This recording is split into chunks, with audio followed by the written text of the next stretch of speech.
Milionário observa pela janela.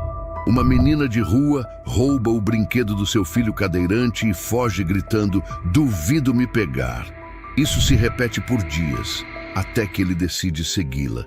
O que descobre a seguir é tão perturbador, tão inimaginável, que sua decisão naquele momento muda o destino de 3 vidas para sempre. Antes de começarmos essa história emocionante, deixe aqui abaixo, nos comentários, de que cidade você está assistindo.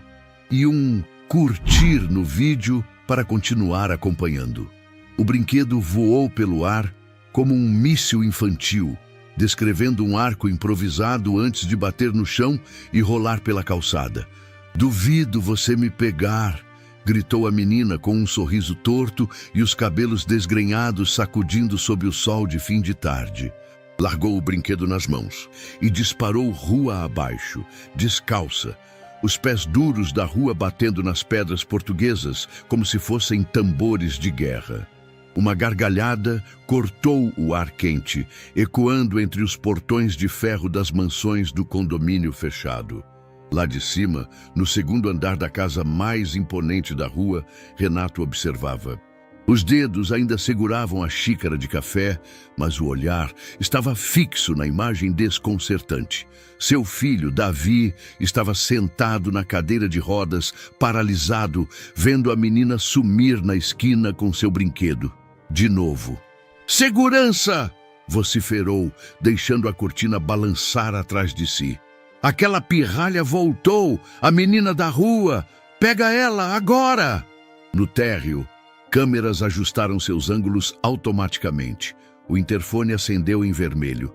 Um segurança correu em direção ao portão, mas já era tarde. Laura havia desaparecido como uma sombra esguia. A calçada ainda guardava o rastro da poeira dos pés dela. Um dos tênis, vermelho, gasto e sem cadarço, havia ficado para trás na pressa. Ele jazia agora virado de lado, abandonado no meio-fio, como um símbolo silencioso de alguma batalha invisível. Davi permaneceu imóvel, os olhos fixos no horizonte. Um leve tremor, quase imperceptível, correu pelo canto de sua boca. Algo que, para quem conhecia aquele menino retraído, se assemelhava perigosamente a um sorriso.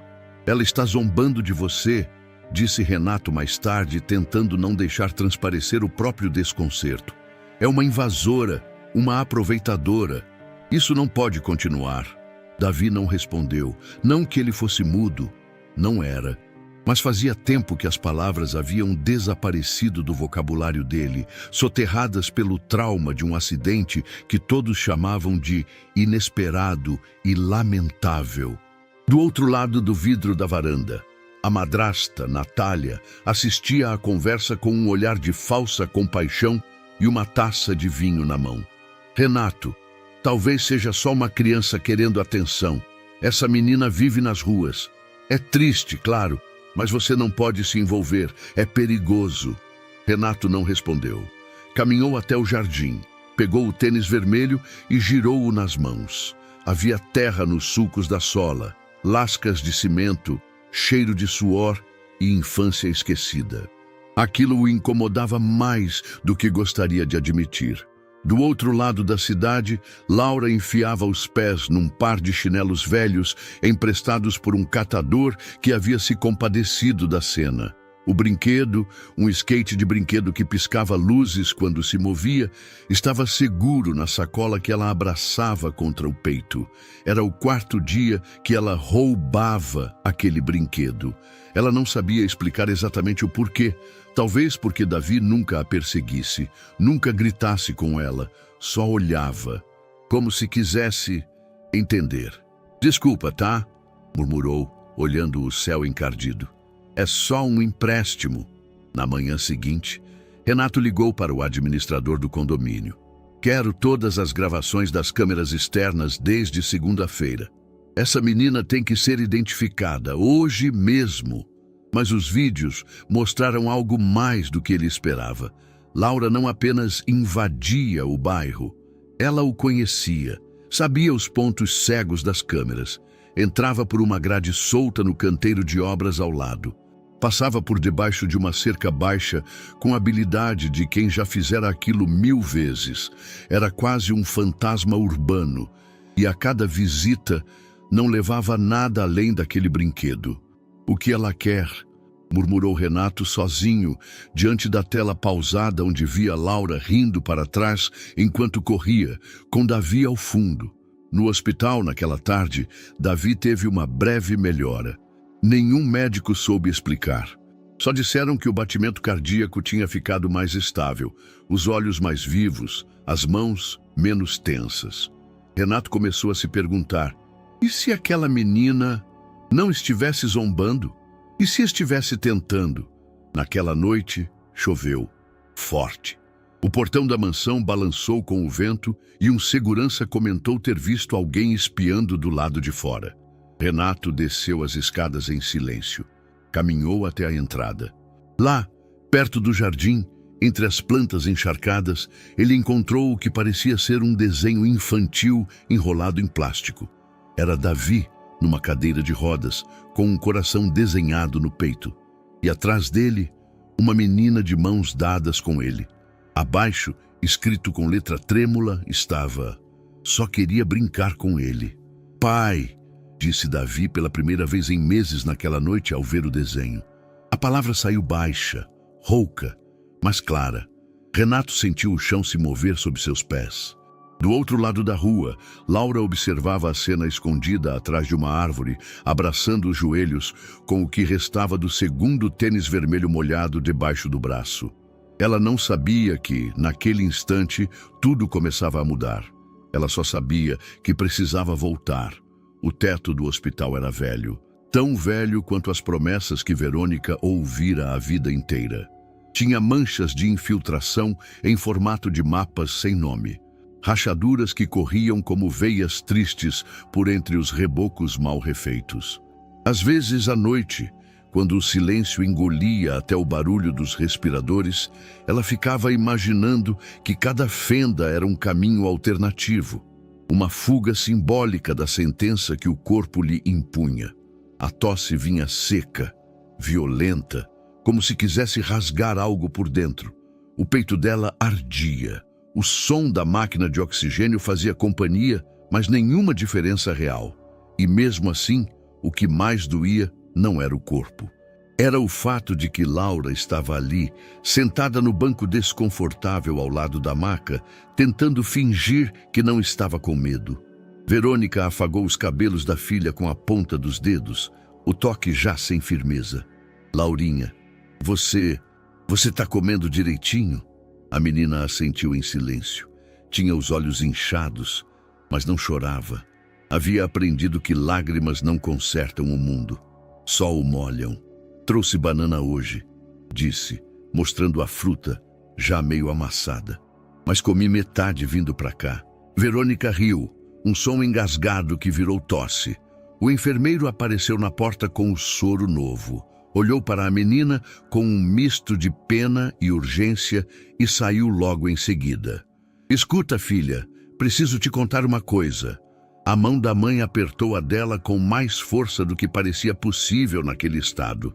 Se um dia eu não estiver mais aqui, você precisa ir atrás de uma pessoa." Laura arregalou os olhos. "Não fala isso, mãe. Ouve com atenção. O nome dele é Renato Ferreira Lemos. Ele foi meu patrão por 3 anos. Morava num bairro cheio de árvores, casas grandes, um portão alto, mas nunca tratou a gente como menos. Sempre me chamou de senhora, mesmo sendo patroa dele." Laura franzia a testa. "E ele é bom?" Ele é bom. Ele me dava café antes de começar o expediente. Tinha um filho, ainda bebê, Davi, tão pequeno, mas tão quietinho." Ela parou, lutando contra a fadiga que puxava os olhos. "Onde ele mora?" Verônica puxou debaixo do travesseiro um pedaço de papel dobrado com muito cuidado. Tinha traçado ali um mapa rudimentar da cidade. Nomes de ruas escritos com caneta azul, setas e um círculo vermelho marcando o destino final. O papel estava manchado em um canto com o que parecia ser chá. "Aqui, você sai da rodoviária velha, Anda 2 ruas até o posto, pega à direita. Depois de um tempo vai ver uma grade, um monte de árvores altas. Ele mora lá. A casa tem uma cerca de ferro com detalhes dourados. Laura segurou o papel com as 2 mãos como se fosse sagrado. Mas você vai comigo, né? Verônica demorou a responder. O silêncio encheu o quarto como fumaça. Finalmente ela disse: se eu não conseguir, você vai por nós 2, tá bom? A menina queria gritar, queria dizer que não, que era covardia, que mães não largam filhas assim no meio do mundo. Mas por dentro ela já sabia. Sabia desde o dia em que viu os olhos da mãe ficarem fundos, as mãos ficarem trêmulas e o quarto se encher de cheiro de hospital. Na madrugada, o soro pingava em silêncio. O relógio na parede marcava 3h42. Verônica dormia, ou algo parecido com dormir. Sua respiração era irregular. Laura sentia medo de fechar os olhos, como se o simples ato de piscar fosse capaz de apagar a única luz que ainda lhe restava. Ela apertou o tênis vermelho contra o peito. Era presente da mãe. Usado, sim, comprado numa feira, já com marcas de outra infância, mas para Laura era o símbolo de ir e voltar. A mãe sempre dizia: com esses tênis você vai andar por onde quiser, mesmo descalça por dentro. Ela não sabia o que isso significava até agora. Às 6h50 da manhã, Verônica não acordou. A enfermeira que veio trocar o soro parou na porta, chamou por ela e, em seguida, correu para dentro. As máquinas ainda tentaram, o desfibrilador chiou, os jalecos voaram em torno da cama. Laura não chorou, nem quando a cobriram com o lençol, nem quando chamaram o nome da mãe 3 vezes, como se fosse mágica, nem quando uma assistente social apareceu dizendo que ela seria levada para um abrigo por um tempo. Ela só sentia o mapa no bolso e os 2 tênis vermelhos amarrados pelas pontas. No caminho para o abrigo, Laura não falou nada. Olhava pela janela do carro velho, vendo a cidade passar em tons de cinza. As ruas já começavam a parecer hostis, as pessoas distantes. Sentiu o estômago doer, mas não pediu comida. Guardava o último pão da marmita da mãe como se fosse relíquia. Quando chegaram, a funcionária do abrigo falou com voz protocolar: aqui vai ser sua nova casa por um tempo, tá bom? Tem outras meninas da sua idade. Você vai gostar. Laura assentiu, mas não entrou. Na calçada, com o mapa nas mãos e os 2 tênis no peito, ela se virou para o portão da rua. E correu. Correu por ruas que não conhecia, por avenidas que pareciam não acabar. Escondeu-se atrás de carros, se abrigou em marquises, aceitou água de estranhos. Dormiu uma noite inteira enrolada num saco de lixo limpo, sob uma escada de ferro. O mapa agora estava amassado, sujo, mas ainda legível. A cada cruzamento, ela repetia mentalmente o trajeto. Rodoviária velha, 2 ruas, posto. À direita, árvores, cerca de ferro com detalhes dourados. No 4º dia, descalça e com bolhas nos pés, ela viu a entrada do bairro pela primeira vez. As árvores estavam lá, as grades também. Laura engoliu seco. A mansão era real. O portão tinha os detalhes dourados. Era ali. Tinha encontrado. Mas antes de tocar a campainha, ela viu algo que a fez parar. Um menino na varanda, numa cadeira de rodas, brincando com um skate de brinquedo. Ela não sabia seu nome, mas algo dentro dela sabia. Aquele era o filho da Verônica de 3 anos atrás. Ela se escondeu atrás de um arbusto e esperou. A porta do abrigo se fechou atrás de Laura com um estalo seco, o tipo de som que, mais do que ecoar, crava uma sensação, o de não pertencimento. As paredes eram de um branco encardido, interrompidas por cartazes coloridos tentando mascarar o vazio. Uma funcionária, jaleco azul e olhar cansado, apontou para um banco de madeira no corredor. Senta aí, Laura. A psicóloga vai te chamar. Depois te mostram o dormitório. Ela obedeceu. O banco era duro, desconfortável e a sala cheirava a desinfetante barato. No fim do corredor, ouviam-se vozes. algumas infantis, outras ríspidas, e por um instante Laura achou ter escutado um choro abafado. O quarto onde foi colocada tinha 4 camas de metal, colchas puídas e 2 meninas caladas. Uma mordia a unha e encarava a parede. A outra dormia com os braços abraçados ao próprio corpo, como quem tem medo até dos sonhos. Laura pousou a mochila aos pés da cama. Dentro, um pedaço de pão, o tênis vermelho e o mapa, já quase ilegível. "Qual seu nome?", murmurou a menina da unha roída. "Laura." "Vai embora também?" Laura não respondeu. Naquela noite ninguém dormiu direito. Uma briga no corredor estourou pouco depois das 10. Uma cuidadora gritou. Um menino foi arrastado pelos braços. Laura apertou o tênis contra o peito e olhou para o teto, tentando lembrar o som da voz da mãe. Não conseguia. No escuro, prometeu a si mesma que não ficaria ali. Não por mais uma noite. Às 3h17, segundo o relógio trincado da parede, ela se levantou em silêncio. Pegou a mochila e os tênis. Um dos sapatos, o esquerdo, estava rasgado na lateral. O corredor estava vazio. No banheiro coletivo, uma das janelas estava entreaberta. Atravessá-la exigia mais coragem do que força. O mundo lá fora estava frio. Mas ela não hesitou. Escalou com cuidado, rasgou a barra da calça e pulou. O impacto no chão foi seco, mas não a impediu de correr. As ruas da madrugada tinham um silêncio que não era pacífico. Era o tipo de silêncio que carrega o som de passos invisíveis, carros que passam devagar demais, olhos que espreitam das sombras. Laura caminhou por horas, escondendo-se sempre que um farol se aproximava. Parou atrás de um quiosque abandonado, enrolou-se na mochila e tentou dormir. Choveu às 5. Acordou encharcada, com os pés gelados e um latido de cão ao longe. O tênis vermelho escorregava do pé. A fome chegou ao meio-dia, um vazio que fazia o corpo tremer. Não tinha mais o pão, não sabia onde estava, mas continuava andando. No terceiro dia, tentou pedir comida em uma padaria. O atendente enxotou-a com um pano, sem nem ouvir o que ela dizia. Foi sentar-se perto de um ponto de ônibus. Quase cochilava quando uma sombra cobriu seu rosto. "Ei, mocinha, tá perdida?" Era um homem velho, pele escura, uniforme laranja, gari. Trazia uma vassoura numa mão e um saco na outra. Laura recuou, mas o homem apenas se abaixou, abriu uma marmita e ofereceu metade. "Come, é arroz e ovo, mas tá quente." Ela comeu, devagar no início, depois com avidez. O homem não perguntou mais nada. "Tem onde ficar?" Ela negou. "E tá indo para onde?" "Para uma casa", sussurrou. "Grande, com cerca dourada." O gari sorriu de leve.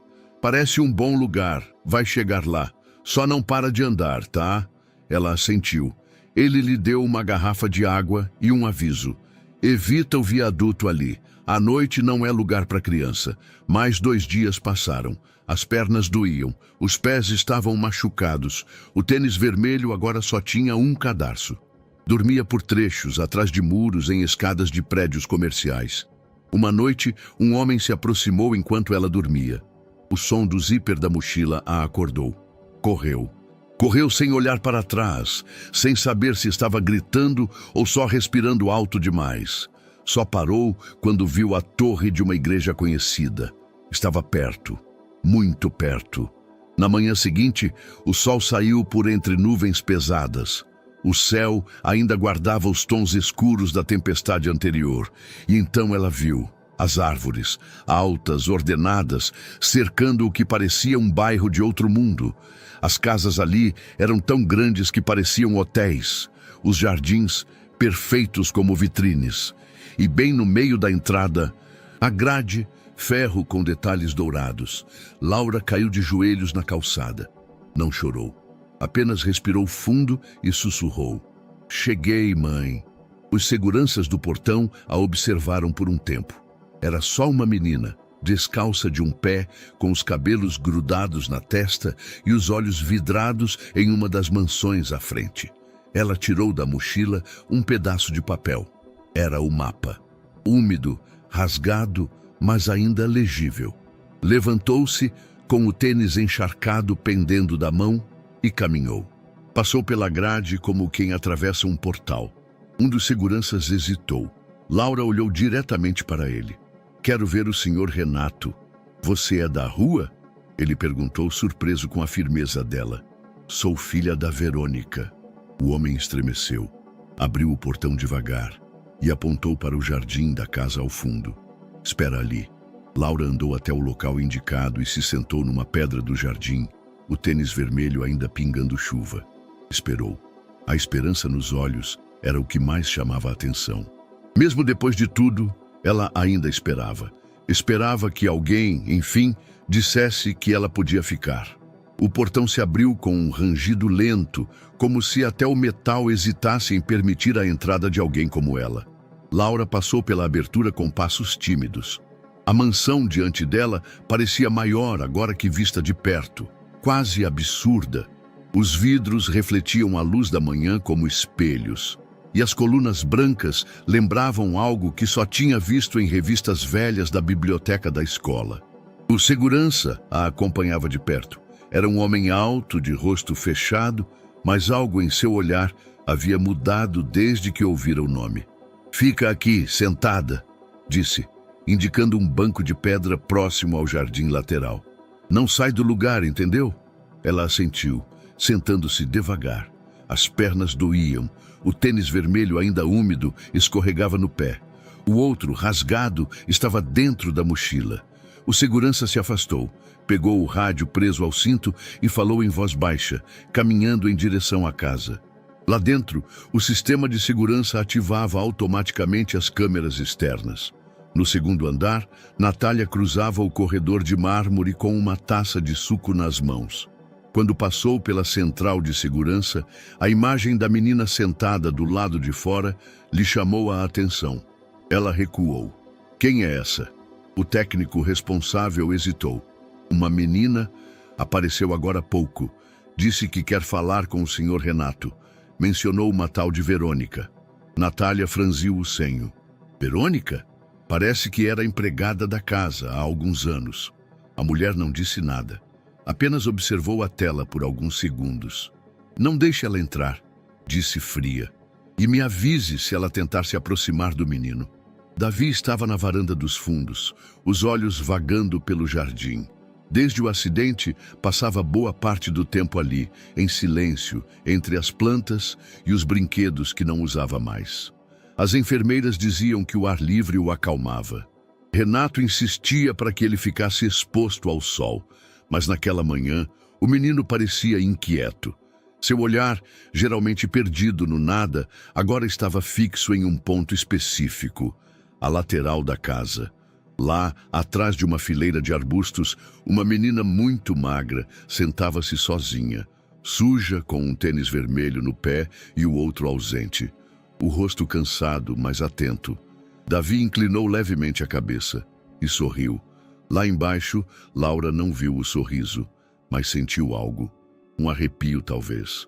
A sensação de que estava sendo observada, mas não de forma hostil.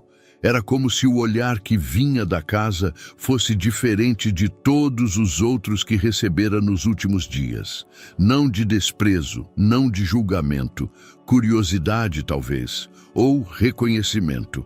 Ela apertou a mochila contra o colo.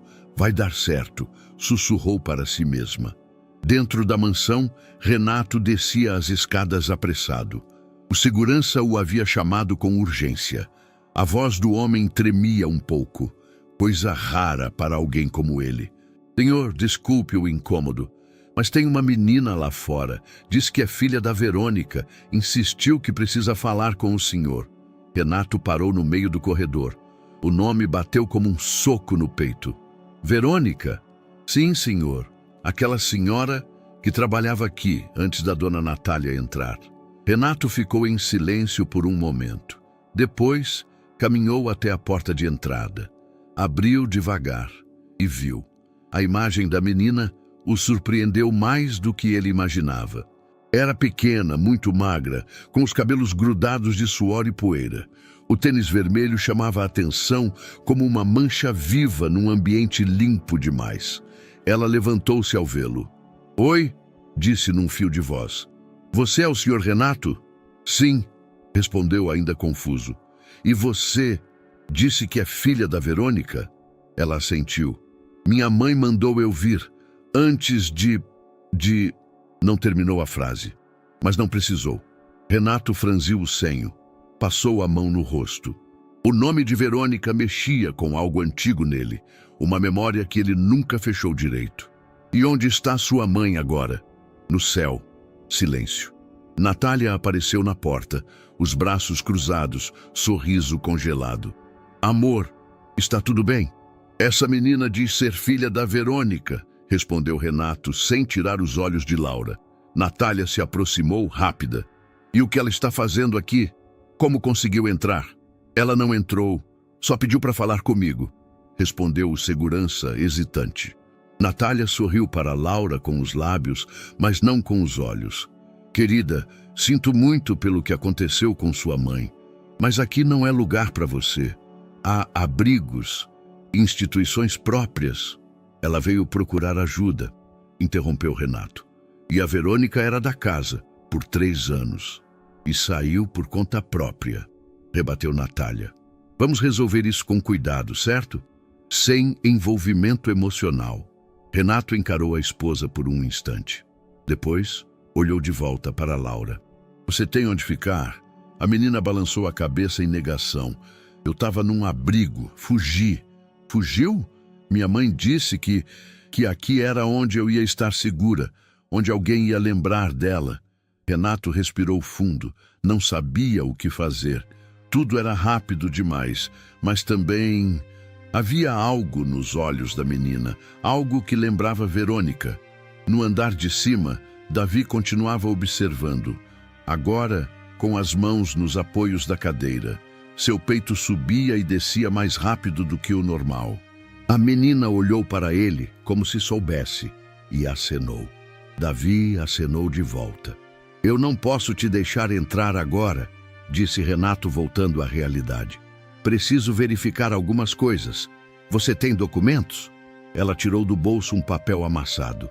Era uma cópia da certidão de nascimento, escrita à mão no verso do mapa. "Pode esperar um pouco? Preciso conversar com alguém e já volto." Ela assentiu. Voltou a se sentar no banco de pedra. Natália, ao lado, suspirou. "Está cometendo um erro." "Talvez", disse ele, "mas não consigo simplesmente mandá-la embora." Lá fora, o vento soprava devagar. Laura olhava para os vitrais da casa e via seu próprio reflexo. Pequena, suja, frágil, mas ali, pela primeira vez, perto. Ela não sabia se aquele seria o início de algo bom ou o fim de mais uma tentativa frustrada. Mas esperaria, até o último segundo. O relógio do jardim marcava 11h47, quando Laura percebeu um movimento estranho na varanda do segundo andar. Estava sentada há quase 1 hora no banco de pedra, sob o sol cada vez mais intenso, enquanto Renato resolvia sabe-se lá o que dentro da mansão. O segurança havia desaparecido do portão e tudo ao redor parecia suspenso, como se o tempo tivesse parado para observar se ela ficaria ou não. Mas o que viu pela janela não fazia sentido. Davi estava sozinho no alto da escada interna. A cadeira de rodas parecia mal posicionada, inclinada demais. Ele olhava para alguém fora do alcance da vista de Laura, como se esperasse instruções. Havia algo de incômodo naquela postura, como um animal encurralado, silencioso e resignado. Então ela surgiu. Natália, rápida, elegante, como sempre, com os cabelos perfeitamente presos e as unhas vermelhas brilhando sob a luz. Aproximou-se pelas costas de Davi. Parou. Disse algo que Laura não conseguiu ouvir. O menino virou o rosto com expressão de súplica, e foi nesse exato momento que tudo mudou. O gesto foi seco, um empurrão quase casual.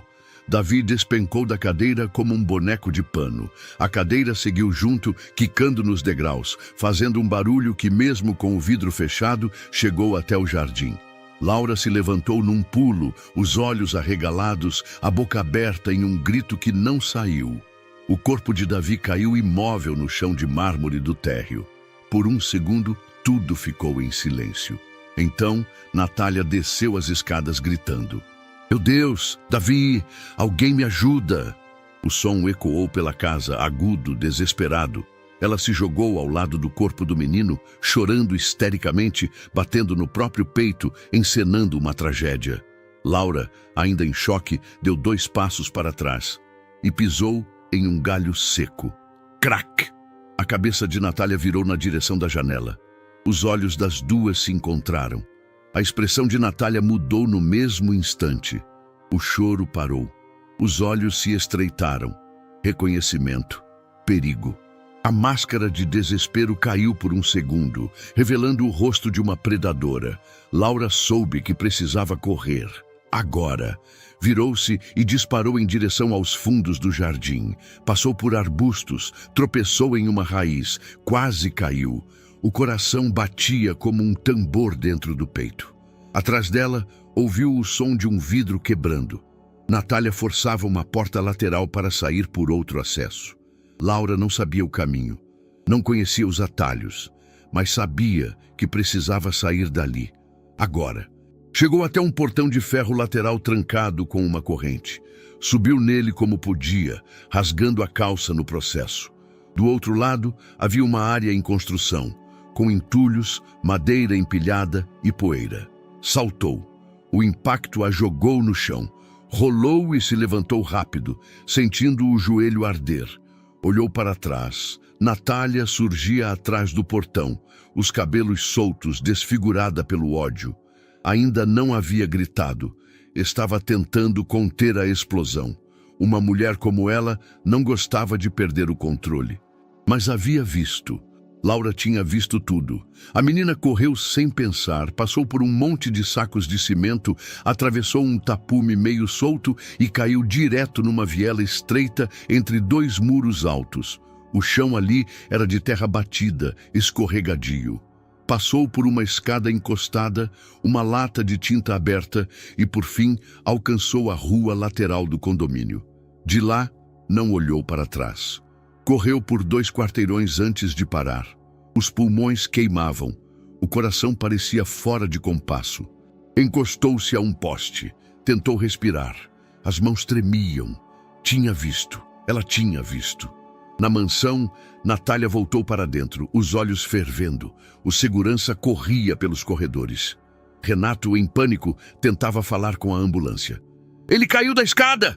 gritava Natália, ensaiando o choro novamente. Eu vi! Ele se desequilibrou. Foi horrível. O menino estava desacordado, mas vivo. Os médicos chegaram rápido. Ninguém mencionou a menina no jardim.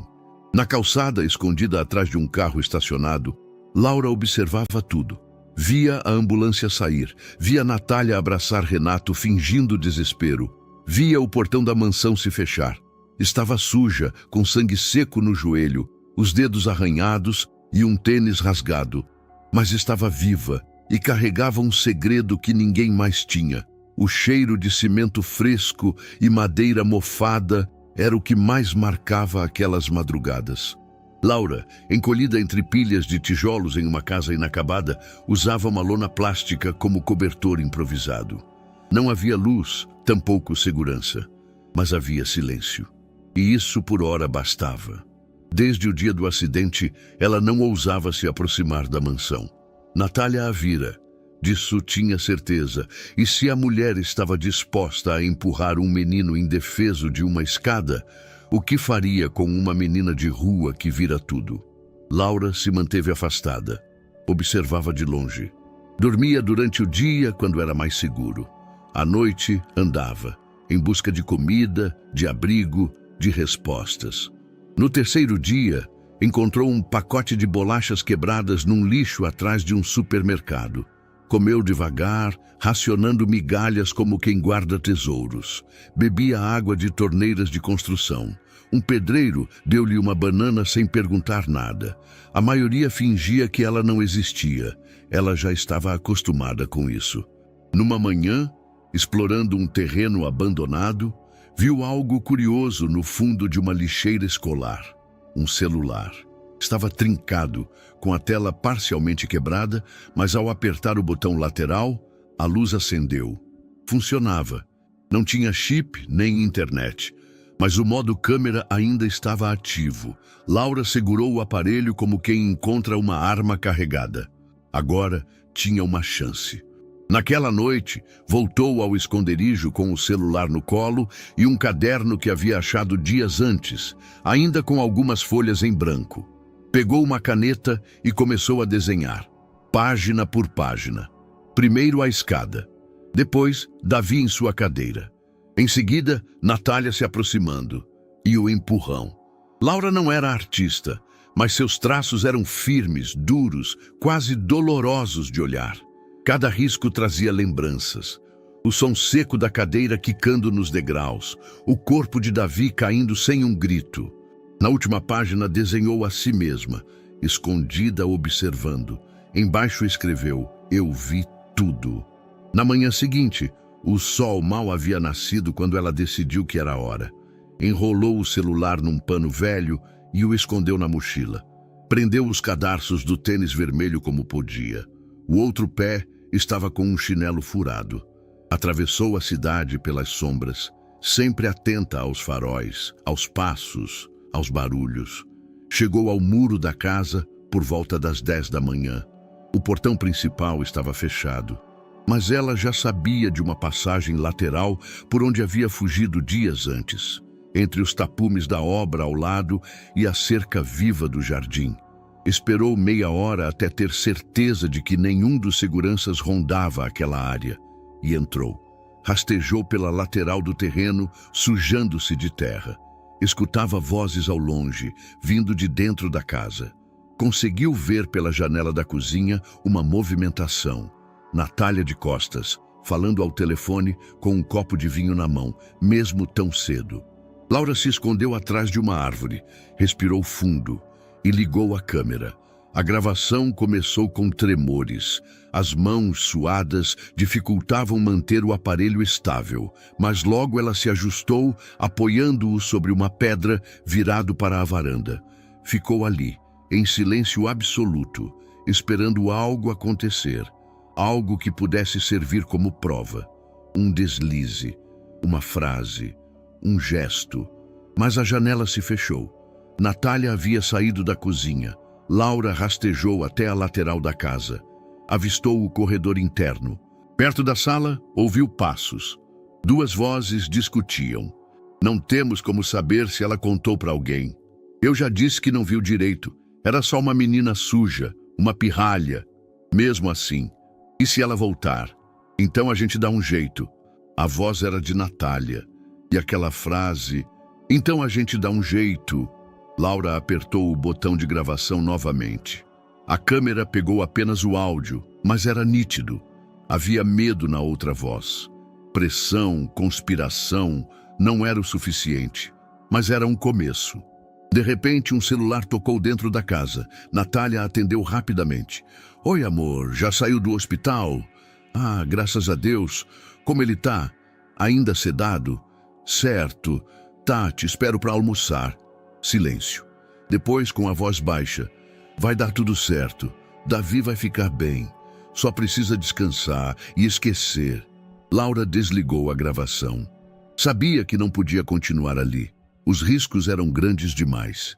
Mas ao sair pela lateral da casa, deu de cara com um dos seguranças. Ei, o que está fazendo aí? Ela correu. O homem gritou, mas não a seguiu imediatamente. Estava mais surpreso do que pronto para agir.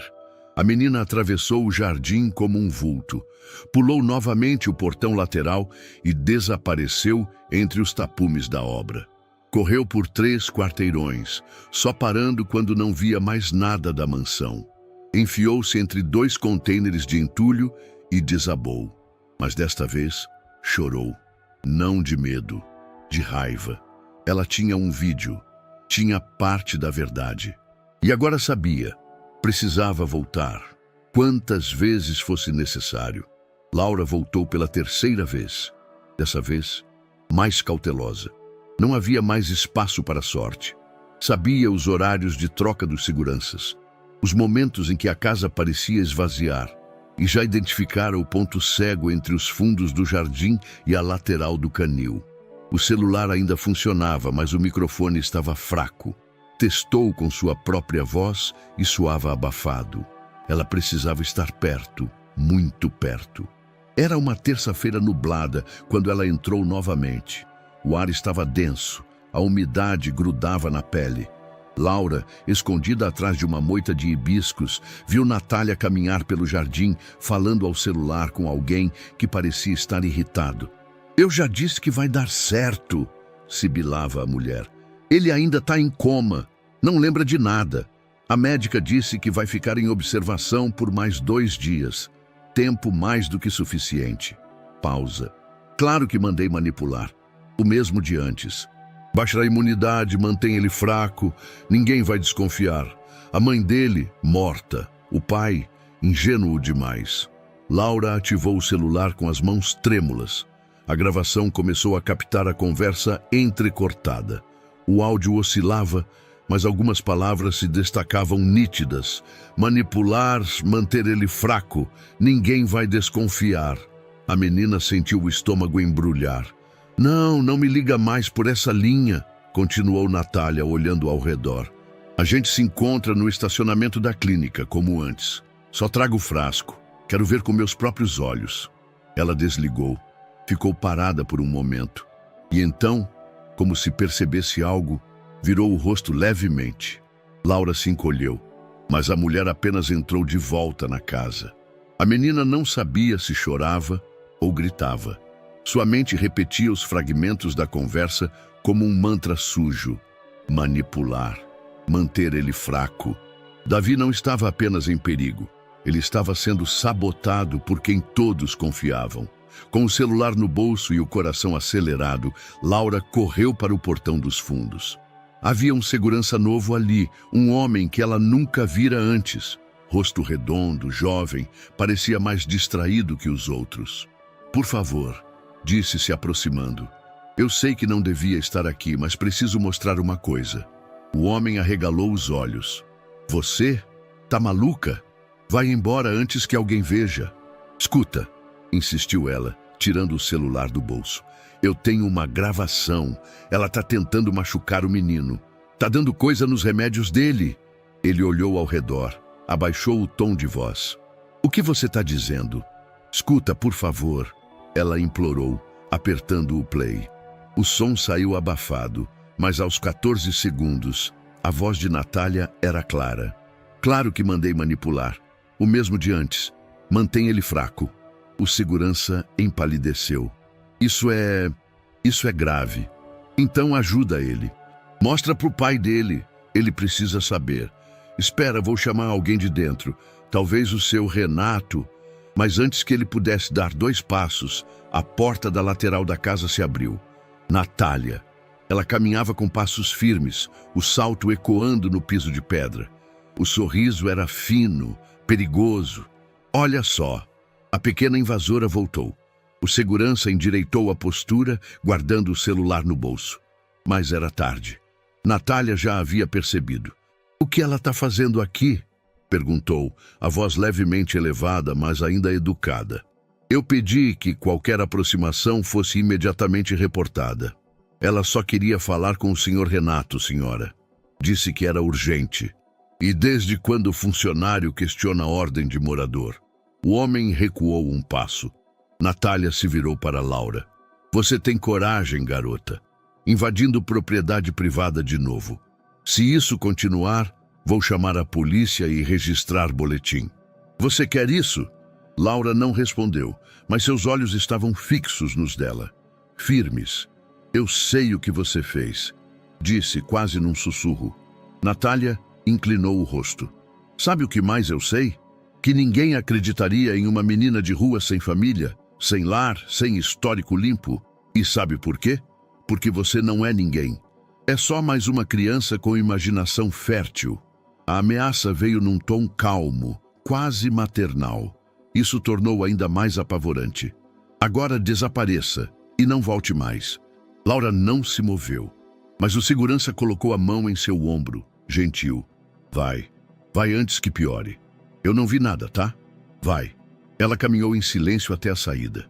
Quando passou pelo portão, virou-se uma última vez. Natália já estava de costas, ajeitando os cabelos com calma. O poder encarnado em um corpo bonito e cruel. Na esquina da rua, Laura sentou no meio-fio. O celular tremia em suas mãos. O áudio estava salvo, mas distorcido em partes. Não era perfeito, mas era real. E alguém mais precisava ouvir. A chuva começava a cair quando Laura voltou à mansão.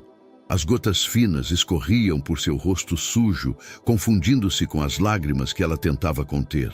Seus pés descalços afundavam levemente na terra úmida ao lado do portão.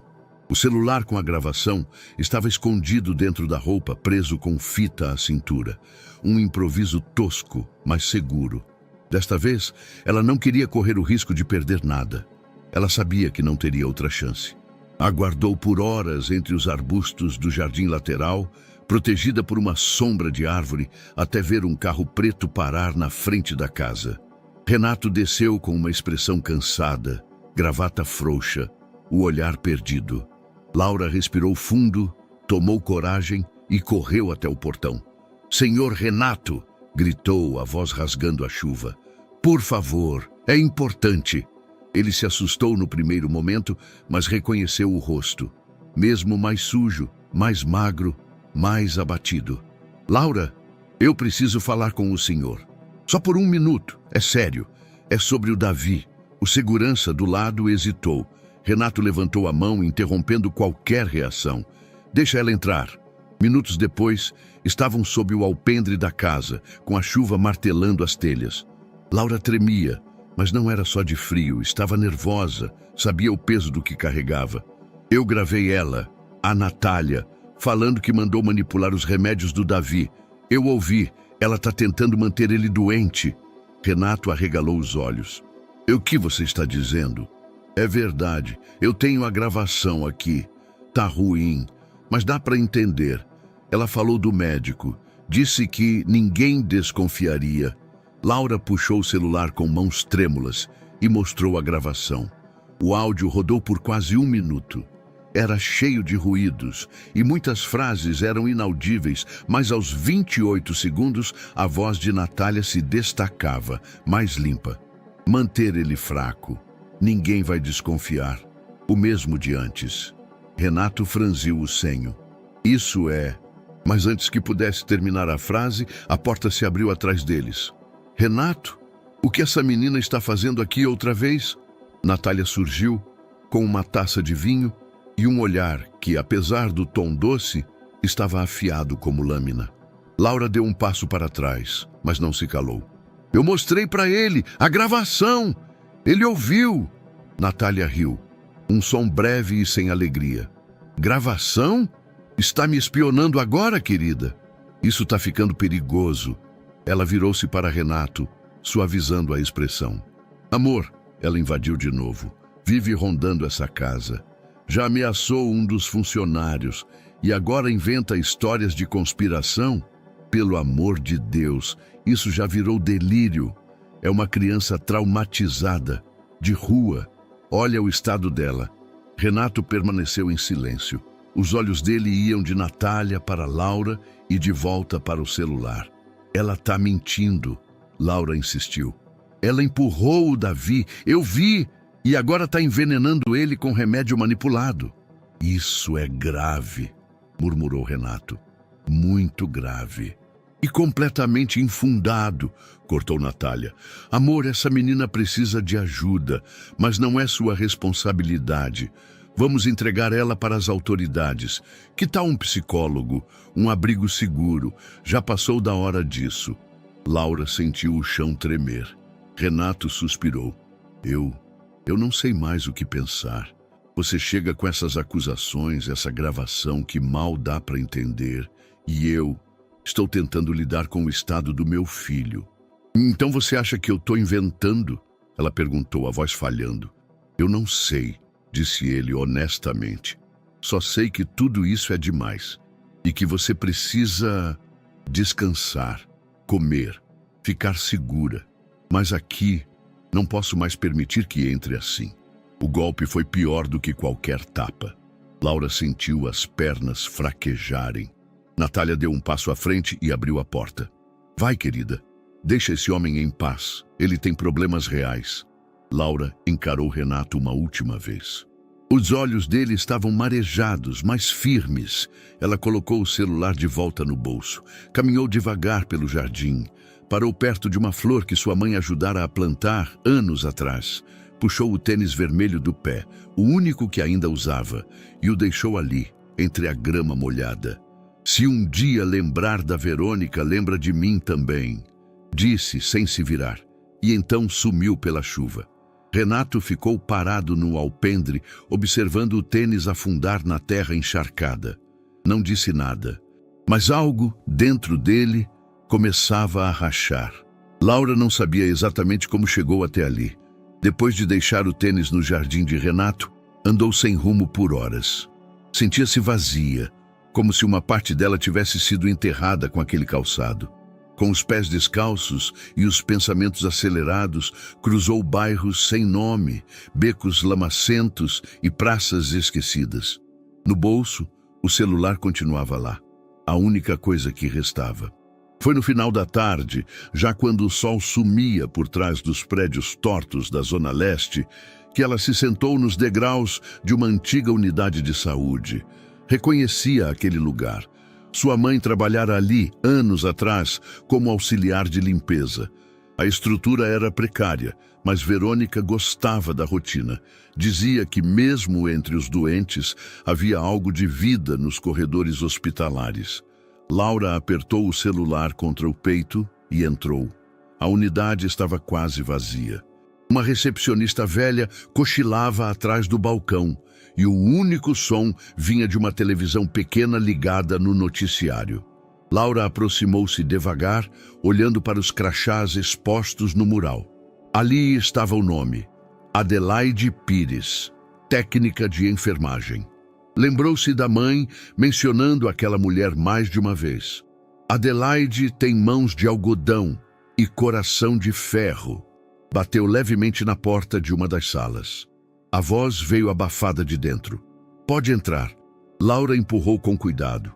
Adelaide, uma mulher nos seus 60 e poucos, com óculos de lentes grossas e cabelo preso num coque improvisado, olhou para ela com desconfiança no início. Depois, reconhecimento e espanto. Meu Deus, você é a filha da Verônica? Laura assentiu. Preciso de ajuda.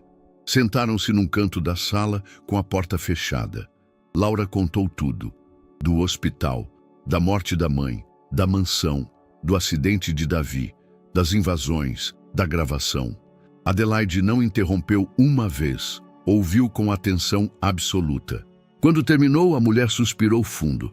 E você? Tem a gravação com você? Laura entregou o celular.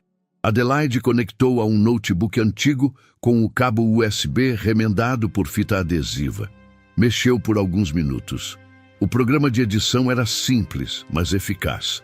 Removendo ruídos, limpando trilhas de fundo, ela conseguiu melhorar a qualidade.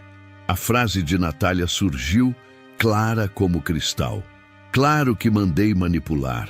O mesmo de antes. Mantém ele fraco. Ninguém vai desconfiar. Adelaide tirou os óculos devagar. Isso é suficiente para abrir uma investigação, mas você sabe que isso pode ser enterrado, dependendo de quem está envolvido. Por isso, eu preciso de alguém grande, respondeu Laura.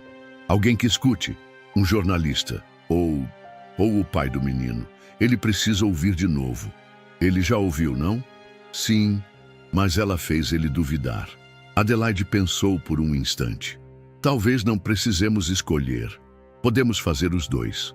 Um dossiê bem montado, cópia segura, enviar para a imprensa independente e entregar pessoalmente ao Renato.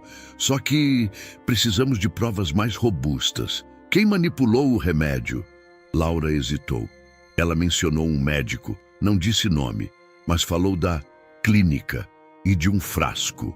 Adelaide franziu a testa. Clínica particular. Parceiro médico.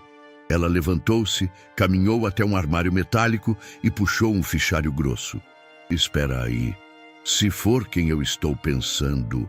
Folheou por alguns minutos. Parou numa página. Doutor Ivan Matos, clínico geral. Trabalhou num laboratório de manipulação no centro por um tempo. E, se não me engano, atendeu Davi depois do acidente. Sua mãe comentou. Disse que esse médico tinha olhos de cobra. Ele deve ser ele. Então temos um nome. Agora precisamos de conexão. Algo que vincule esse médico a Natália. Receitas, transações ou uma nova gravação. Laura arregalou os olhos. Eu posso tentar gravar de novo. Não, dessa vez não. Você está marcada. Ela vai te reconhecer de longe. Adelaide tirou do bolso uma pulseira hospitalar antiga. Eu entro, me finjo de enfermeira da unidade. Digo que preciso falar com o doutor por uma medicação irregular. Se ele der bandeira, gravo tudo. Mas é perigoso. E você acha que viver se escondendo com uma bomba no bolso, não é? Laura sorriu pela primeira vez em dias. Você tem coragem. Não, eu tenho nojo. Nojo de gente como essa mulher, que trata a criança como obstáculo. Passaram o resto da noite preparando um plano. Adelaide ficou com o celular. Montou uma pasta digital com backups da gravação. Laura anotou o nome da clínica, caso precisasse fugir e pedir socorro. Antes de se separar, a enfermeira colocou uma mão sobre o ombro da menina. Você tem ideia do que fez? Laura balançou a cabeça. Sozinha não ia ter coragem, mas minha mãe, ela me disse que eu podia confiar em você. E ela estava certa. Na saída da unidade, Laura parou na calçada. Chovia de novo. Mas pela primeira vez não parecia frio. Ela se sentia menos só. E finalmente com um plano. Adelaide chegou à clínica pontualmente às 10h30. Estava com o jaleco branco, uma prancheta em mãos e a velha pulseira hospitalar presa ao pulso, como se tivesse saído de um plantão qualquer. Usava o nome de um posto de saúde conhecido, uma mentira ensaiada com cuidado. Laura assistia tudo de uma esquina próxima, o capuz cobrindo o rosto, os olhos arregalados. O plano parecia simples. Adelaide se apresentaria como profissional da saúde e, sob pretexto de verificar um pedido duvidoso, confrontaria o médico envolvido. Enquanto isso, o celular escondido no bolso do jaleco gravaria tudo. Simples, razoável, seguro. Mas o mundo raramente respeita planos simples. 30 minutos depois, Adelaide saiu da clínica com passos lentos, quase pesados. O semblante, antes resoluto, agora estava sombrio. Carregava a bolsa apertada contra o corpo. Quando encontrou Laura no ponto combinado, não disse nada. Deu certo? A menina perguntou aflita. Adelaide olhou para os lados antes de responder. Não, não deu certo. Mas por quê? Ele desconfiou? A mulher respirou fundo. Ele já sabia que a gente viria. O quê? Quando entrei, fui atendida por uma recepcionista jovem, muito educada. Mas ao pedir para falar com o Dr. Ivan, ela sumiu por alguns minutos. Quando voltou, disse que ele não podia atender, que estava em uma cirurgia externa. Só que eu vi. Vi ele dentro da sala, pela porta entreaberta. Estava no telefone e não parecia com pressa nenhuma. Laura mordeu o lábio. Você deixou a gravação rodando? Deixei. Mas a recepcionista pediu minha bolsa por questão de protocolo. E quando devolveu, o celular sumiu. Ele pegou a gravação. Ou alguém ligado a ele.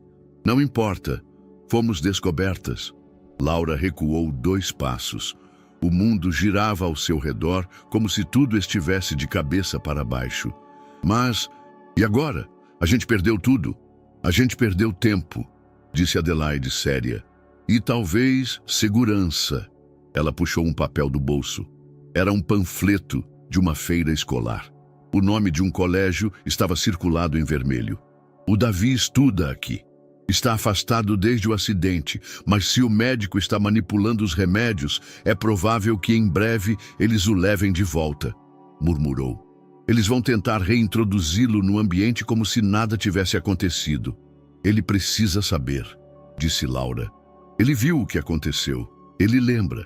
E se não lembrar? Ainda assim é ele, é a vida dele.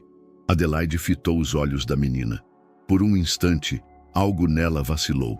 Era uma mulher dura, calejada de abandono e omissão institucional. Mas naquele momento, ela viu naquela menina a filha que nunca teve. Então vá, disse. Mas vá com cuidado. Na manhã seguinte, Laura caminhou até a entrada do colégio particular com um uniforme surrado emprestado por uma menina do abrigo. O tecido estava largo e o brasão da escola desbotado, mas seria o bastante para passar pela entrada lateral de alunos. O plano era simples: entrar com os estudantes do turno da manhã, circular pelo pátio e encontrar Davi, que, segundo Adelaide, voltaria para uma adaptação monitorada. Laura entrou com a cabeça baixa, carregando uma mochila vazia e os olhos atentos. Ninguém a parou. Na escola, todos pareciam ocupados demais com celulares ou conversas. Davi estava em uma sala anexa, num setor de apoio pedagógico. Era um ambiente pequeno, com paredes coloridas e um quadro branco de apoio à comunicação alternativa. Laura se aproximou pela porta de vidro e o viu ali.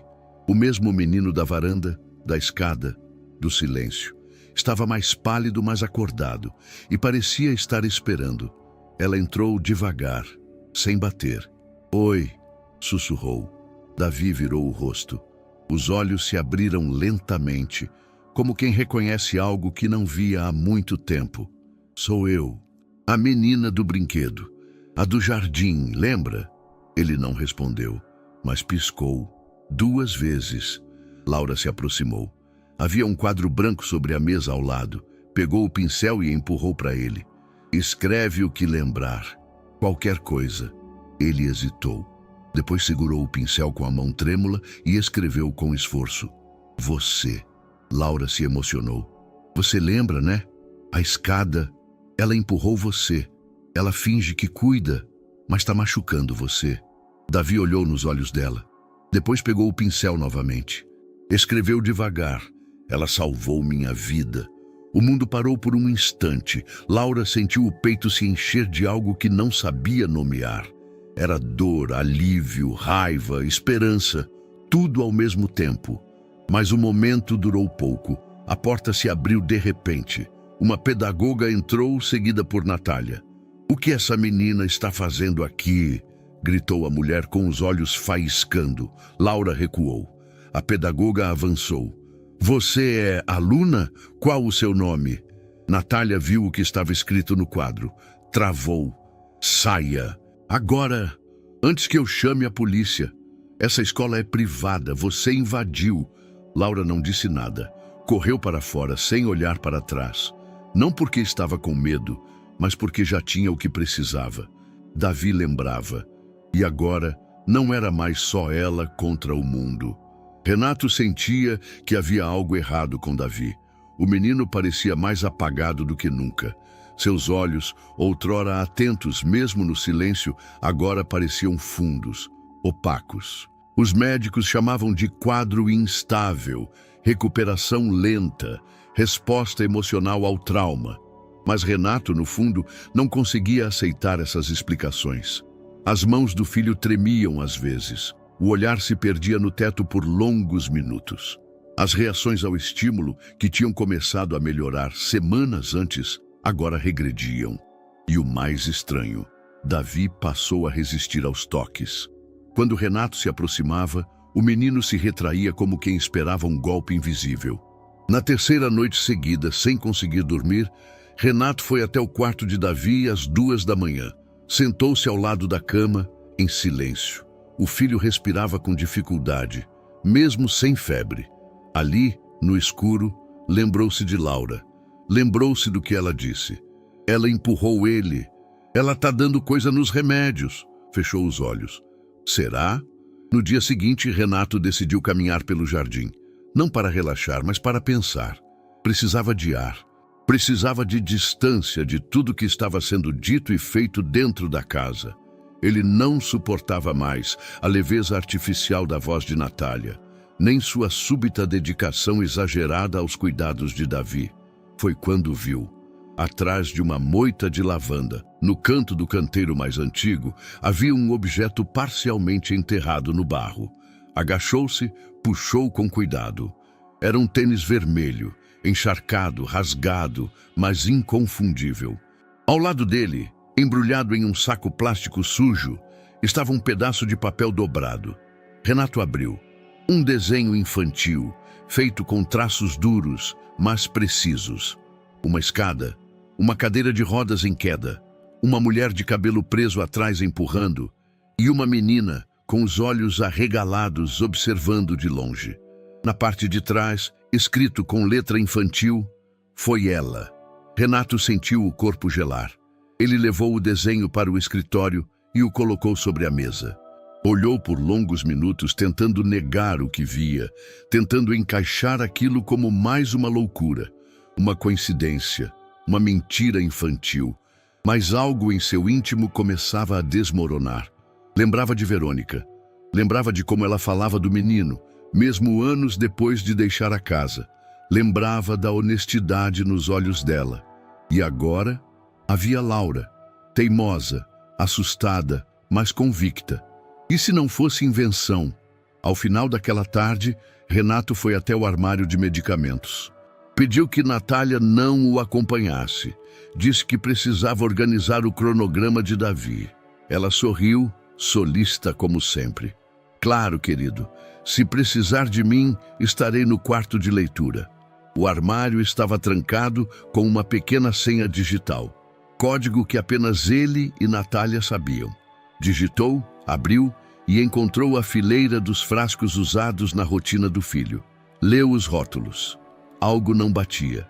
A caixa do sedativo usado para dormir estava com data vencida, mas havia sido recentemente reabastecida.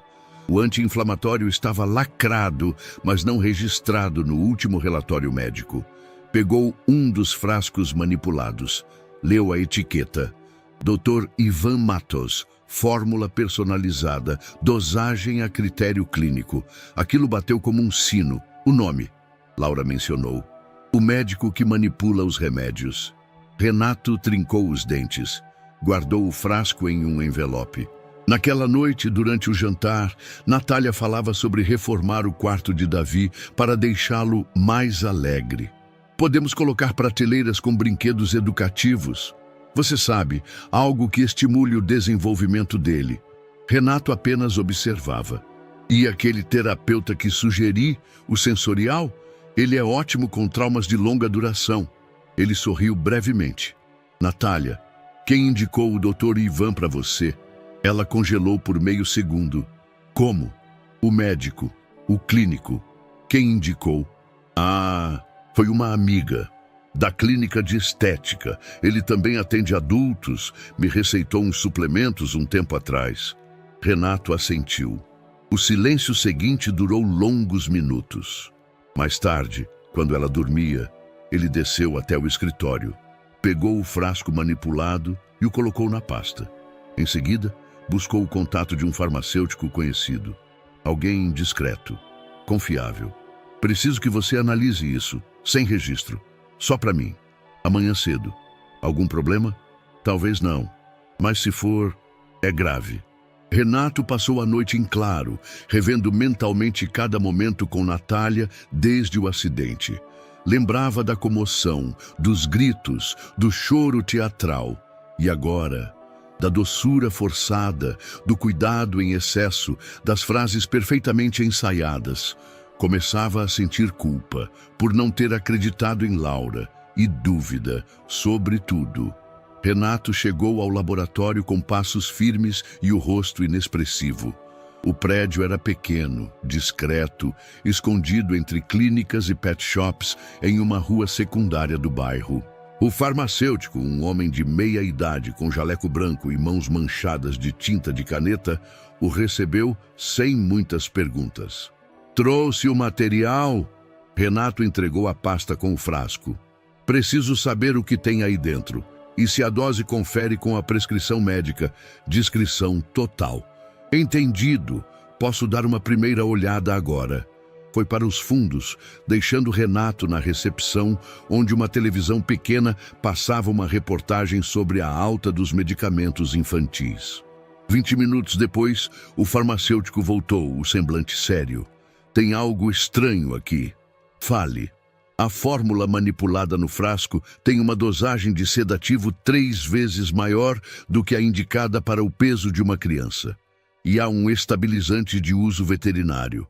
Raro, mas tecnicamente não ilegal. Renato sentiu o estômago virar. E isso, o que provoca? Pode provocar sonolência extrema, desorientação, inibição de resposta motora. Em um organismo em recuperação, atrasa tudo. Pode até causar regressão neurológica se houver predisposição. O silêncio foi absoluto. Renato apertou os punhos. Isso foi receitado por um tal de Dr. Ivan Matos. Ele é conhecido? O farmacêutico assentiu, contrariado. Já ouvi o nome, atua em clínicas privadas. Algumas fórmulas dele já vieram com observações estranhas, doses sem justificativa clínica, mas nunca tivemos provas. Renato fechou os olhos. Agora ele tinha. De volta à mansão, trancou-se no escritório. Espalhou sobre a mesa todos os papéis relacionados aos cuidados de Davi. Prontuários, receitas, exames. Pegou um marcador vermelho e começou a circular os nomes, as datas, os detalhes que antes lhe pareceram corriqueiros. Agora, tudo gritava. Às 5h30, enquanto observava os arquivos, o telefone fixo tocou. Ele atendeu automaticamente, distraído. Alô? Senhor Renato? Aqui é Adelaide. Ele parou. A senhora é enfermeira, amiga da Verônica. Acho que chegou a me ver uma vez quando Davi era pequeno. Como conseguiu meu número? Era da Verônica. Tenho um dossiê e uma gravação restaurada. A menina, Laura, ela não mentiu. O coração dele bateu forte. Pode me encontrar agora? Estou a 3 quarteirões. Esperei por isso. 30 minutos depois, estavam frente a frente no escritório de Renato. Adelaide entregou-lhe um pendrive. É tudo o que conseguimos salvar. Áudio original, mais a limpeza técnica.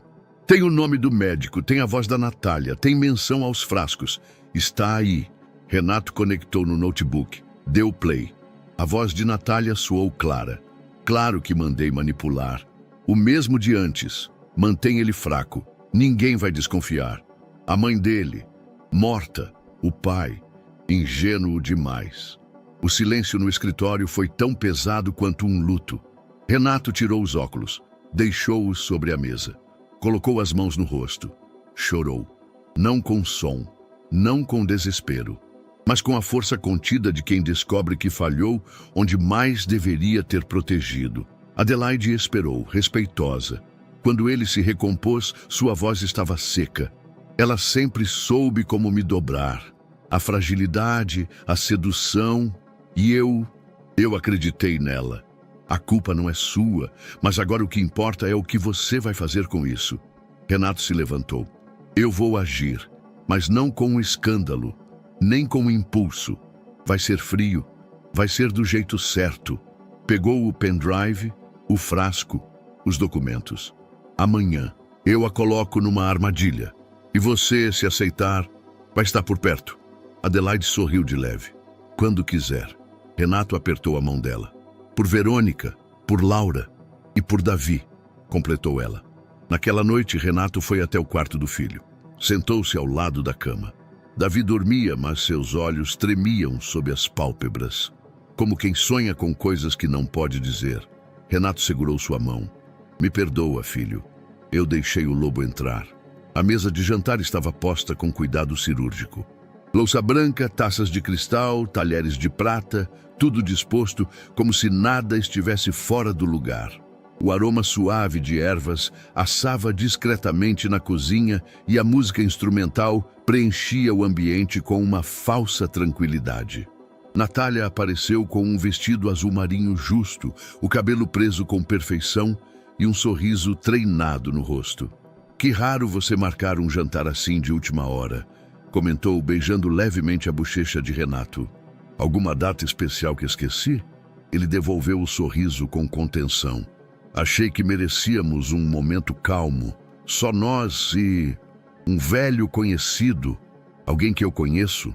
Antes que pudesse responder, a campainha tocou.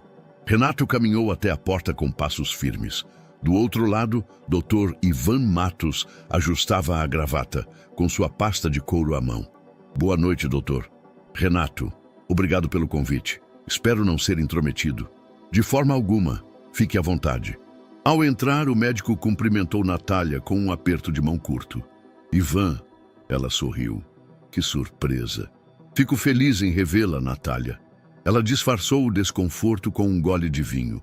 Renato observava cada movimento. Sabia que aquela noite não era sobre comer, era sobre expor. E para isso, precisava que ambos se sentissem seguros. As câmeras estavam posicionadas com precisão. Uma no canto do lustre, outra entre livros na estante da sala e uma última disfarçada em um arranjo de mesa. Áudio e vídeo estavam sendo transmitidos e gravados em tempo real. Adelaide assistia de um cômodo separado, com fones nos ouvidos e o telefone da delegacia pronto para descagem. O jantar foi servido. Conversas superficiais, negócios, política, trivialidades. Ivan parecia desconfiado, mas não o suficiente para recusar o vinho. Renato esperou o momento certo. Quando os pratos estavam quase vazios, ele pousou os talheres. Tenho pensado muito sobre o tratamento do Davi. Começou num tom casual. Sobre os remédios e sobre como ele piorou, mesmo seguindo a prescrição à risca. Ivan trocou um olhar breve com Natália. Bem, casos neurológicos infantis são imprevisíveis. Cada organismo responde de forma única. Claro, claro, disse Renato. Mas aí eu fiz algo curioso. Mandei analisar a fórmula manipulada de um dos frascos. Ivan congelou. Natália apertou a taça com mais força. Renato continuou. E adivinha? Sedativos em dose tripla. Um estabilizante usado em animais. Algo personalizado, segundo a etiqueta. Silêncio. Isso é sério, Renato, disse Ivan, tentando manter a calma. Você deve ter analisado o frasco errado. Alguma troca de lote? Não houve troca. Natália respirou fundo. Amor, acho que você está exagerando. Esse médico sempre foi de confiança. Renato se inclinou para a frente.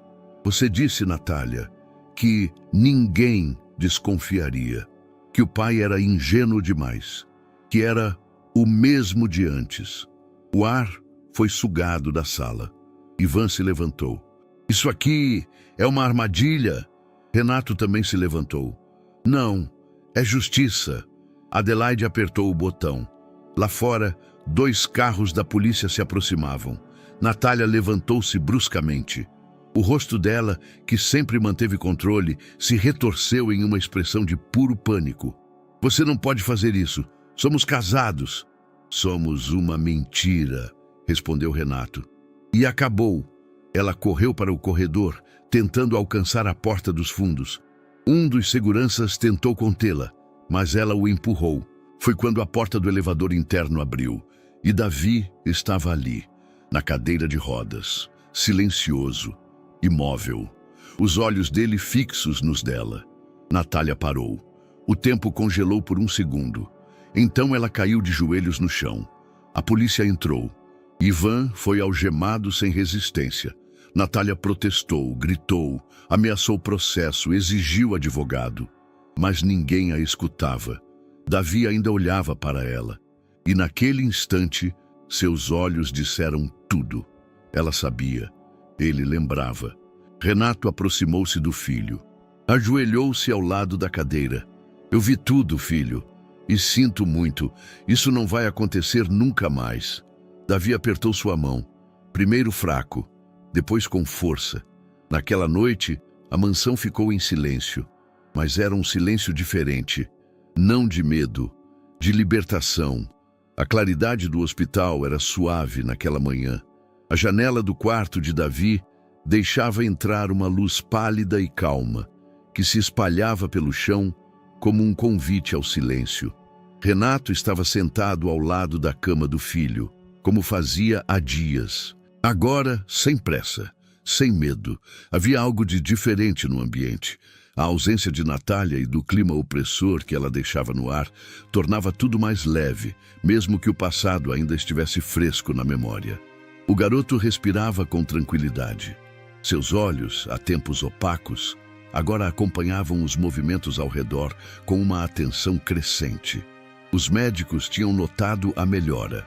Movimentos mais coordenados, leves reações verbais e, o mais importante, intenção nos gestos. Renato segurava um álbum de fotos, um pequeno caderno de capa de couro feito artesanalmente por Verônica anos atrás.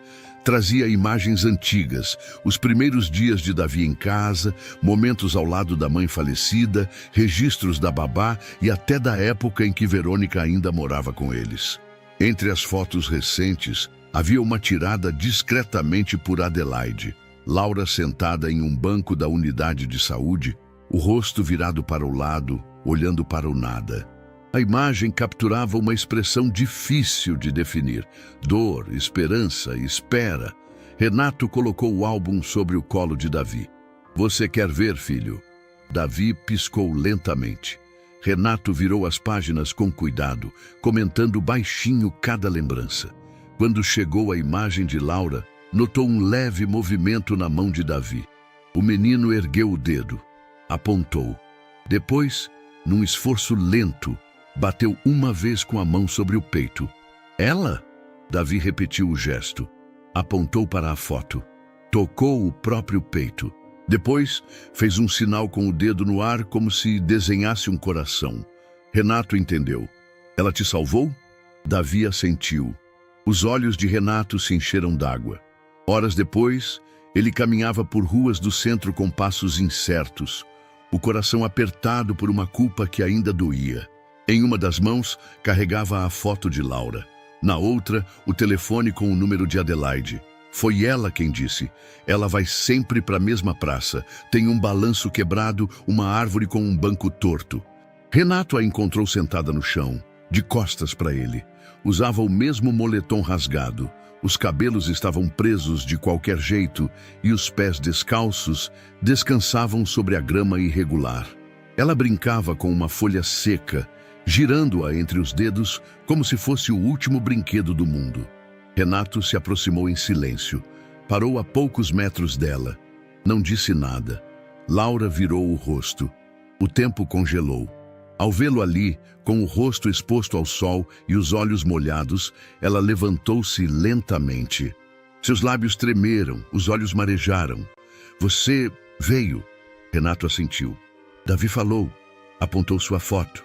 Disse que você salvou a vida dele." Laura levou as mãos ao rosto. "Eu tentei. Eu juro que tentei avisar.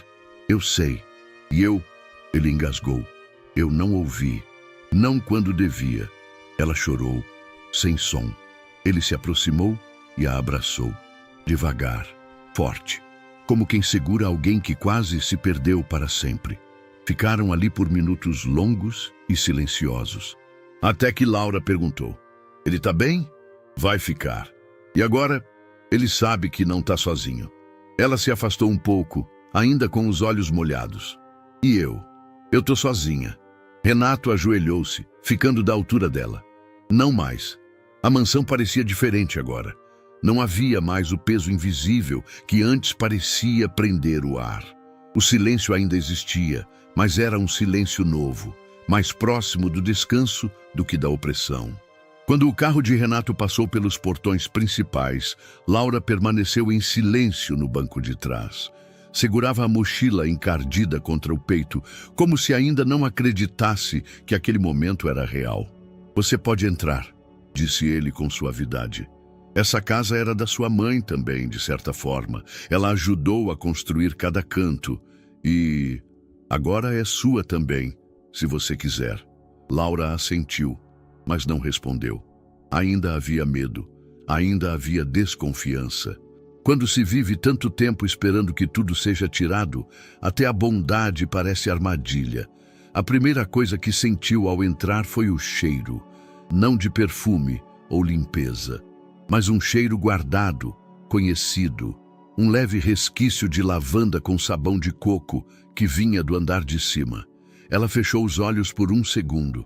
Reconheceu. Era o cheiro da mãe, do quarto de empregada onde Verônica descansava após os longos dias.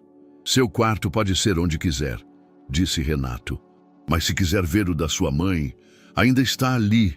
Laura seguiu por instinto. Subiu a escada devagar, como quem pisa num território sagrado. Abriu a porta com cuidado e lá estava. Pequeno, organizado, discreto. A cama ainda arrumada, a colcha florida. Um porta-retratos com a imagem de um Davi bebê no colo de Verônica. Ela não chorou, mas sentou-se na beira da cama, respirando fundo. Era como voltar a um lugar do qual jamais se despediu. Mais tarde, tomou banho quente pela primeira vez em semanas. Recebeu roupas limpas, uma calça de moletom nova, uma camiseta branca, até chinelos. Sentia-se estranha, como se estivesse usando o corpo de outra menina. Mas ao olhar no espelho, percebeu algo inesperado. Estava limpa, e isso doía mais do que a sujeira. À noite, desceu até a sala. Davi estava no sofá, coberto por uma manta leve, com um filme rodando na TV. Um desenho antigo. Laura reconheceu os personagens. A mãe colocava para ela quando era pequena, nos raros domingos em que conseguiam dividir a mesma cama. Renato sentou-se em uma poltrona próxima, lendo em silêncio. Laura hesitou. Depois se aproximou de Davi. "Posso sentar?" Ele assentiu com os olhos. Ela sentou ao lado, mantendo certa distância. Mas minutos depois, ele puxou a ponta da manta, oferecendo-a. Era um gesto pequeno, mas poderoso. Ela aceitou. Assistiram juntos até o fim do filme. Em determinado momento, Davi riu com uma cena boba. Laura olhou para ele e sorriu também. Foi ali, naquele momento despretensioso, que a primeira ponte entre os dois se construiu. Não era amizade ainda, era algo mais delicado. Reconhecimento. Antes de dormir, Laura passou pelo corredor e viu o quarto do menino aberto. Ele já estava deitado. Tinha um caderno ao lado da cama. Pegou o lápis e rabiscou algo. Depois, ergueu a folha. Estava escrito: "Boa noite, irmã." Laura encostou-se à parede. Cobriu o rosto com as mãos. E pela primeira vez em muito tempo, chorou sem medo. Naquela noite, dormiu no quarto da mãe. Deitada naquela cama simples, abraçada ao moletom que lhe deram, ouviu apenas o som suave do vento nas cortinas. Não havia gritos, não havia pesadelos, só a promessa silenciosa de um novo lugar. As primeiras manchetes surgiram discretamente como pequenas ondas numa superfície calma. Socialite e médico renomado são acusados de conspirar contra menor cadeirante. Mas em menos de 24 horas, o caso explodiu. Os portais de notícias mais populares passaram a exibir o rosto de Natália em todos os ângulos possíveis. Ao lado dela, o nome do Dr. Ivan Matus era citado em destaque, com o termo manipulação criminosa em letras garrafais. A mansão de Renato, outrora símbolo de tranquilidade e luxo, agora era uma referência constante nos noticiários. Os repórteres se revezavam na frente dos portões, buscando qualquer imagem, qualquer palavra, qualquer sombra que rendesse mais cliques. Mas o que chocava mesmo não era só o crime, era a omissão. A pergunta que ecoava em todos os cantos era simples: como ninguém viu? Renato acompanhava tudo em silêncio. Não dava entrevistas, não sorria. Mal saía da biblioteca da casa, onde passava horas diante dos jornais espalhados, revendo cada manchete como se tentasse absorver todas as dores de uma vez só. A vergonha pública era cruel, não por ele ser inocente, mas por ter sido cego. "Senhor Renato", disse Adelaide, entrando com uma bandeja de chá. Eles marcaram a data do depoimento da Laura. Ele assentiu sem tirar os olhos da tela. "Ela está pronta?" Ela não tem escolha, mas está mais firme do que muitos adultos que eu conheço. O tribunal estava lotado. Apesar de parte do julgamento ocorrer sob sigilo, a audiência de depoimento da menor foi permitida com limitação de público. Ainda assim, a presença da imprensa era inevitável. Flashes discretos, câmeras escondidas nos bolsos, olhares famintos por escândalo. Laura entrou com a roupa simples que Adelaide escolheu, jeans limpo, blusa azul clara e o cabelo preso em um rabo de cavalo baixo. Andava com passos contidos, os olhos fixos no chão até subir na pequena plataforma. Renato, sentado na primeira fileira, apenas observava. Ela olhou para ele uma única vez e então começou. O promotor fez perguntas diretas, mas respeitosas. Queria a linha do tempo, os sentimentos, os momentos em que tentou pedir ajuda. Laura respondeu com voz firme, quase seca. Parecia ter decorado cada palavra. Mas quem a escutava sabia. Não era ensaio, era verdade crua. O que você sentiu quando viu a queda do menino? Perguntou o advogado da acusação. Medo, depois raiva, depois vontade de gritar. Mas ninguém escutava. Por que ninguém acreditou? Porque eu era só uma menina suja. E ela usava perfume caro. A sala ficou em silêncio. Quando o juiz pediu que Laura deixasse o tribunal, ela saiu em silêncio, os olhos baixos novamente. Renato se levantou e foi até ela no corredor. Ela não disse nada, mas se encostou no braço dele, como se quisesse apenas sentir a firmeza da presença dele ali. Você foi corajosa, ele disse. Ninguém pode te tirar isso. O julgamento seguiu com a apresentação de provas técnicas, gravações, laudos de manipulação de medicamentos, registros bancários entre Natália e o médico. A defesa tentou argumentar instabilidade emocional, distorção de palavras, montagem de áudio. Mas os fatos pesavam. E a opinião pública, ainda mais. A cada nova reportagem, mais detalhes surgiam. Pessoas que antes idolatravam Natália, agora diziam tê-la achado fria, teatral, impossível de confiar. Médicos que haviam se omitido começaram a falar. Enfermeiras deram depoimentos anônimos. Até vizinhos surgiram com relatos de episódios estranhos. O país inteiro acompanhava, mas para Renato, o julgamento mais doloroso era o íntimo. No espelho, via um pai que falhou. Um homem que por pouco perdeu o filho e uma menina que só queria ser ouvida. Uma noite, após mais um dia de audiência, ele chamou Laura na varanda. Posso te mostrar uma coisa? Ela assentiu. Ele estendeu uma pequena caixa de madeira. Dentro estava o desenho da escada, o tênis vermelho que ela deixara no jardim e a foto em que Davi apontou para ela no hospital. Isso aqui é sua coragem. Eu guardo como quem guarda a vida. Laura não disse nada, mas dessa vez foi ela quem o abraçou primeiro. O cemitério ficava afastado da cidade, entre colinas silenciosas e ciprestes imóveis. Renato pediu para que o motorista os deixasse no portão principal e seguiu a pé com Laura. A manhã estava cinzenta, mas não fria. Havia umidade no ar, como se o céu também quisesse chorar, mas com elegância. Laura andava ao lado dele em silêncio. Carregava uma única flor, uma margarida branca colhida do jardim da mansão. Nunca gostara de flores demais. A mãe dizia que o simples sempre falava mais alto. Renato, por sua vez, levava no bolso um envelope dobrado. No caminho, evitou palavras. Não porque não soubesse o que dizer, mas porque tinha medo de estragar o momento com explicações demais. O túmulo de Verônica era modesto, uma lápide de granito escuro com o nome gravado em letras claras: Verônica Almeida, 1979 a 2025. Amor não se dá, se constrói. A frase fora escolhida por Adelaide, com quem Verônica havia dividido confidências até o último suspiro. Ao ver a lápide, Laura parou por alguns instantes. As mãos trêmulas pousaram sobre a pedra fria e o silêncio que se fez era mais denso que qualquer oração. Ela gostava de margaridas, murmurou. Dizia que eram corajosas por nascerem em qualquer lugar, até no asfalto. Renato assentiu.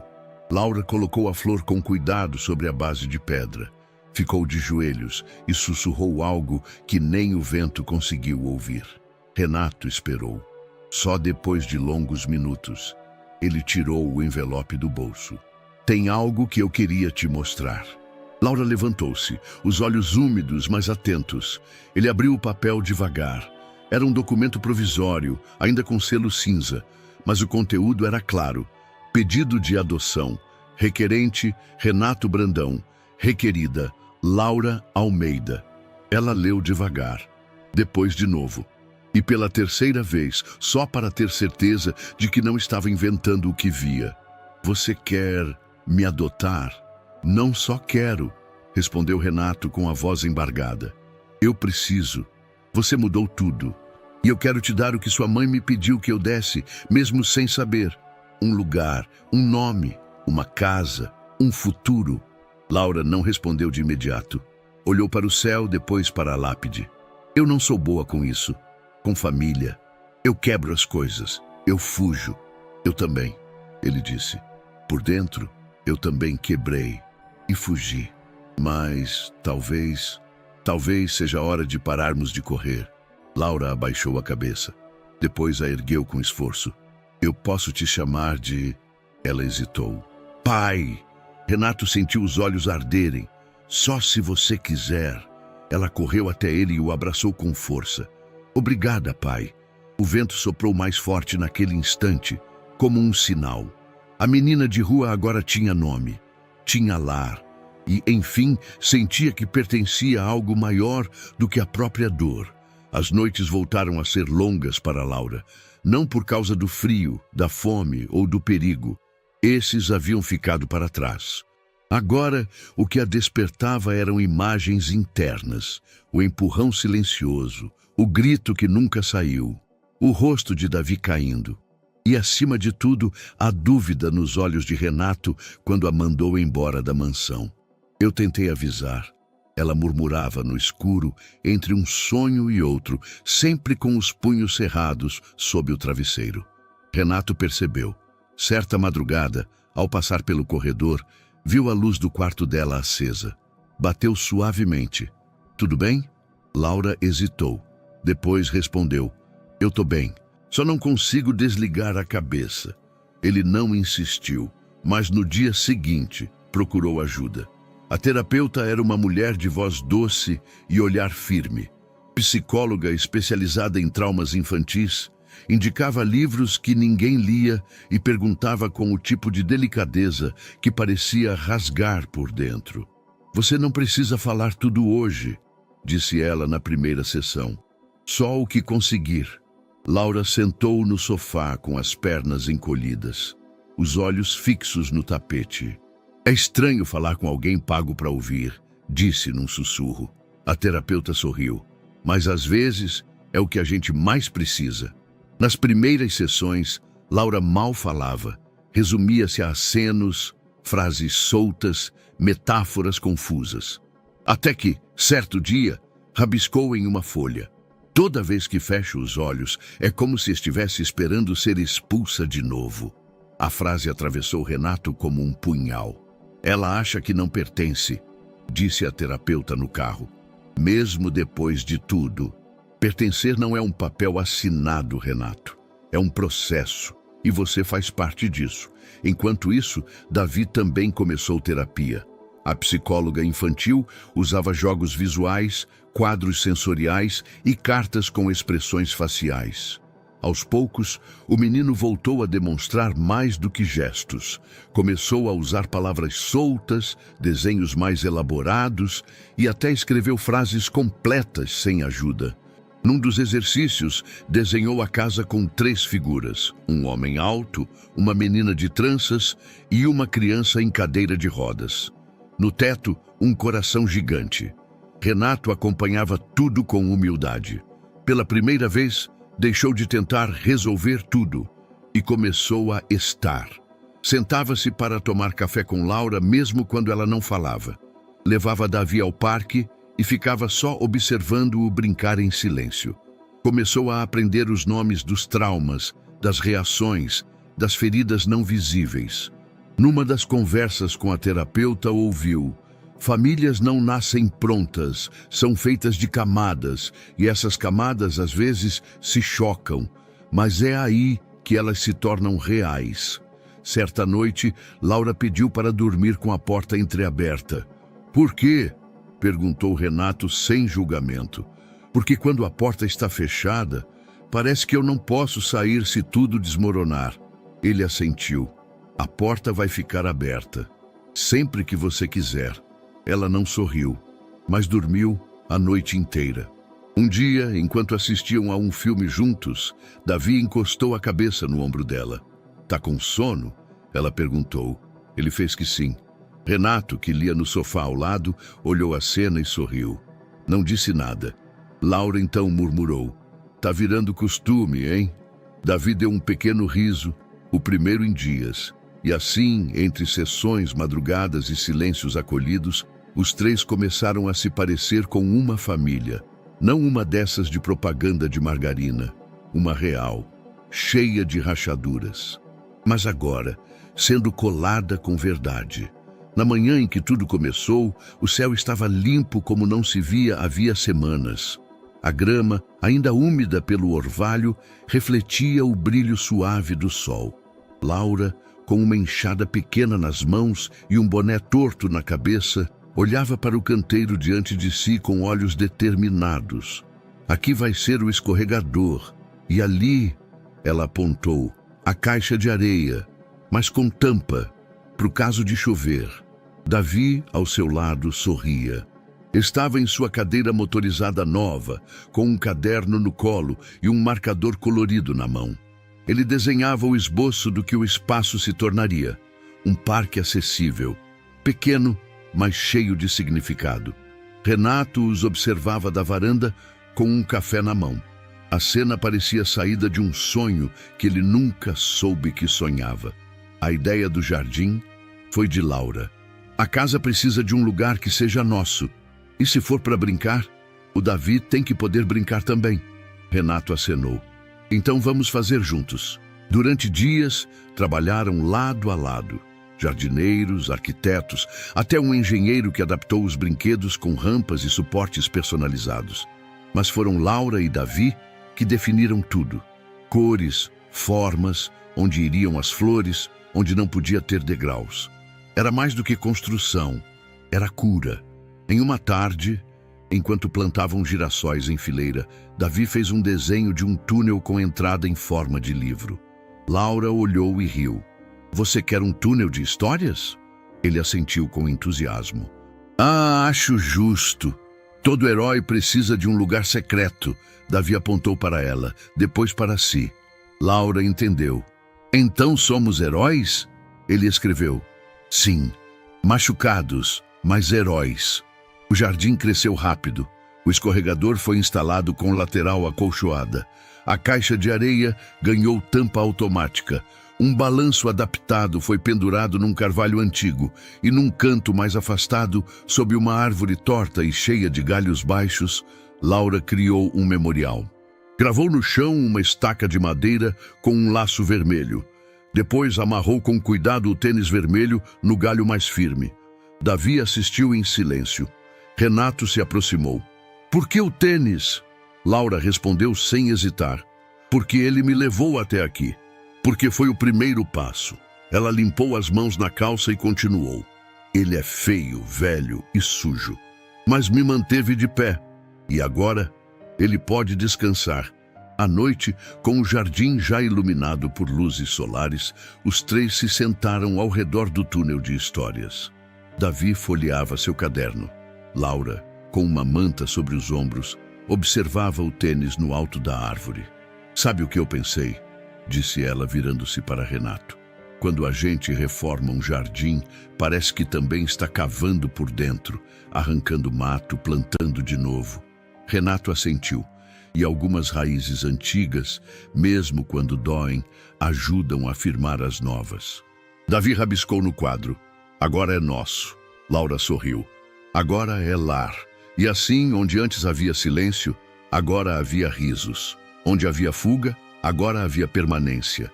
O jardim se tornara mais que um espaço. Era o símbolo da virada.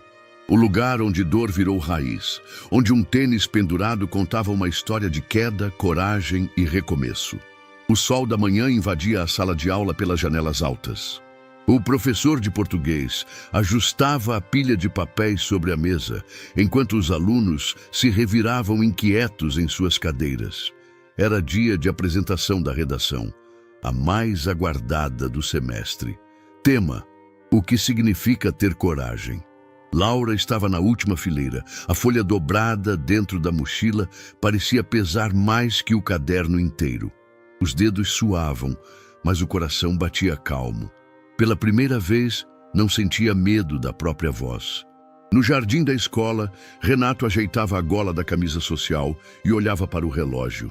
Estavam adiantados. Davi, ao seu lado na cadeira, girava as rodas com ansiedade contida. Ela vai se sair bem, disse Renato, e você vai ver ela falar de você. Aposto. Davi sorriu, sem precisar responder. Quando a professora chamou o nome dela, a sala ficou em silêncio. Laura caminhou até a frente com passos seguros. Colocou a folha sobre a bancada, ergueu os olhos e leu. Mesmo sem chão, continue andando com dignidade. Era isso que minha mãe dizia, às vezes com palavras, às vezes só com o olhar. A sala escutava com atenção. Não é fácil falar de coragem quando tudo o que você tem são 2 tênis velhos, uma mochila rasgada e a lembrança de alguém que se foi. Mas aprendi que coragem não é gritar alto, é continuar andando, mesmo quando ninguém vê, mesmo descalça. Um murmúrio atravessou a sala. Laura respirou fundo. Eu corri por telhados, dormi em calçadas. Fui chamada de mentirosa, de ladra, mas continuei andando, porque alguém acreditava que eu podia chegar onde estou. E hoje eu estou aqui, com um irmão que sorri de novo, com um pai que me ouviu, com um lar. Ela fechou os olhos por um instante. Coragem é não desistir de ser você, mesmo quando o mundo tenta te mudar. E por isso, essa redação é para quem me ensinou a andar, mesmo sem chão. Ao terminar, houve silêncio, mas não aquele desconfortável, era a reverência. Depois, aplausos. No pátio, já fora da sala, Laura correu até Renato e Davi. Não disse nada, apenas os abraçou com força. A escola quer publicar sua redação no site, disse Renato orgulhoso. Não precisa, respondeu Laura sorrindo. Já publiquei onde importa. Davi mostrou um desenho que fez durante a espera. Ele e Laura no jardim. Ela de braços abertos, ele sorrindo. Renato olhou e disse: a gente pode emoldurar isso. Vai para o hall da casa. Laura olhou para os dois. Vamos para casa? Davi fez que sim com entusiasmo. E correr no jardim? Ela riu. Correr até ficar sem fôlego. Ao chegarem, tiraram os sapatos ainda no corredor. Laura puxou Davi pela mão e os dois correram até o gramado. Ela à frente, ele empurrando as rodas com alegria, como se a vida estivesse começando ali. A luz do entardecer os pintava de dourado. O tênis vermelho continuava pendurado no galho, balançando levemente com o vento. E ao lado dele, um novo tênis, também pequeno, também gasto, pendurado naquela manhã por Davi. 2 histórias, lado a lado. Agora, entrelaçadas para sempre. E naquela corrida descalça, entre risos e vento, a menina de rua virou filha. E o menino da cadeira, irmão. Ambos salvos por algo que não se compra, coragem. Então, o que achou dessa história emocionante? Conta pra gente nos comentários. Vamos adorar saber sua opinião. Não esquece de deixar seu curtir para apoiar nosso trabalho e se inscrever no canal. Nos vemos na próxima.